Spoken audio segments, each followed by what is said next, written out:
Uji emisi gratis kendaraan roda 4 digelar Badan Lingkungan Hidup Kota Palembang selama 3 hari di 3 lokasi berbeda, yaitu Jalan Demang Lebar Daun, Simpang Patal, dan Jakabaring. Uji emisi kendaraan ini merupakan bagian dari pelaksanaan evaluasi kualitas udara perkotaan. Menggunakan alat khusus yang dipasang di knalpot, petugas bisa mengetahui kadar emisi yang dihasilkan dari pembakaran bahan bakar kendaraan yang diuji. Wali Kota Palembang Harnojoyo mengatakan, hasil uji emisi kali ini sudah banyak masuk kategori batas normal. Namun dirinya menghimbau jika ada kendaraan yang masih menghasilkan gas buang yang tidak baik untuk kesehatan, agar segera memperbaiki kendaraannya. Kita lihat tadi hasil uji semua sudah normal, bagus, masuk dalam kategori batas normal. Tetapi kalau ada nanti mobil yang menghasilkan gas buangnya yang tidak baik untuk kesehatan, maka akan disarankan untuk servis ke bengkel, gitu kan.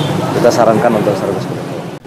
Sementara itu, Muhammad Tabrani, Kepala BLH Kota Palembang mengatakan, kegiatan ini merupakan salah satu kontrol terhadap kualitas gas buang dari kendaraan yang ada di Kota Palembang dengan mengukur kondisi mesin serta sirkulasi mesin kendaraan. Apabila dinyatakan tidak lulus uji, pengemudi dianjurkan untuk segera melakukan perbaikan terhadap kendaraan yang dimilikinya agar gas buang yang dihasilkan oleh kendaraannya ramah lingkungan. Ya, uji emisi ini merupakan salah satu kontrol kita terhadap kualitas gas buang dari kendaraan yang ada di Kota Palembang ini. Jadi kita ukur kondisi mesin, sirkulasi mesinnya melalui gas-gas buang yang ada yang dihasilkan dari kendaraan ini.